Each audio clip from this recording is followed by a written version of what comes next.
बचपन से यही सुना था कि बेटी सिर्फ बेटी होती है, ना वो किसी हिंदू की, ना किसी मुसलमान की, ना दलित की, ना ब्राह्मण की। बेटी सिर्फ बेटी होती है। मेरठ की घटना पर जो लोग राजनीति कर रहे थे, साफ कहूं तो वो लोग नीच मानसिकता के लोग थे।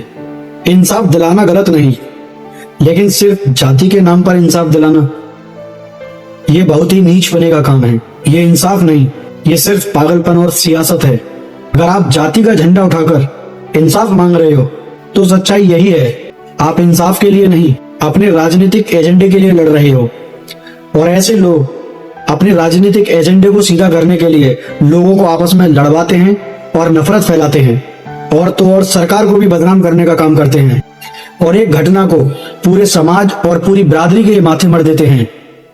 जिस गांव में लोग सालों से आपस में रहते थे, वहां की एक घटना को वही लोग आपस में बैठकर सुलझा सकते थे, लेकिन बाहर से आए कुछ राजनीतिक ठेकेदारों ने उस मामले में जहर घोल दिया। दो लोगों की गलती को पूरे समाज की, पूरे बिरादरी की गलती बता दी। समझ में नहीं आता जो लोग वहां पर पहुंचे थे वो सिर्फ इंसाफ दिलाने पहुंचे थे या फिर अपना राजनीतिक एजेंडा सीधा करने, अपनी पार्टी के लिए एक नया भाषण तैयार करने के लिए पहुंचे थे। इंसाफ तो शांत रहकर भी दिलाया जा सकता था, एक समुदाय को दूसरे समुदाय से लड़ाकर नहीं। ऐसे लोग, याद रखना, राजनीति के नाम पर किसी के सगे नहीं होते।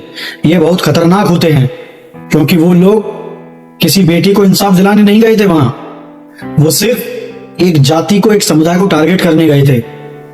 मैं उन लोगों से सिर्फ एक सीधा सवाल पूछता हूं कि यही घटना अगर किसी ब्राह्मण की बेटी या किसी ठाकुर की बेटी या किसी राजपूत की बेटी या फिर किसी मुस्लिम बेटी के साथ होती तो क्या ये लोग उसी जोश के साथ वहां पहुंचते? फिर इनका नारा क्या होता? तब इनकी राजनीति कहां जाती? ये सिर्फ और सिर्फ जहर घोलने गए थे। इसीलिए समाज से मेरी यही अपील है, ऐसे राजनीतिक लोगों से अपने आसपास दूरी बनाए रखें, क्योंकि ये ना तो किसी की बेटी के साथ हैं और ना ही इंसाफ के साथ, ये सिर्फ अपनी राजनीति के साथ हैं। और मैं इन लोगों से यही कहना चाहूंगा कि इंसाफ मांगना है तो कानून से मांगो, जातियों के नाम पर समाज को मत लड़वाओ। इसीलिए वहां इंसाफ दिलाने से पहले अपनी थोड़ी सोच को संभालते तो आपको सिर्फ बेटी दिखती, ना कि वहां जाति दिखती। बात कड़वी है लेकिन सत्य है। राम राम।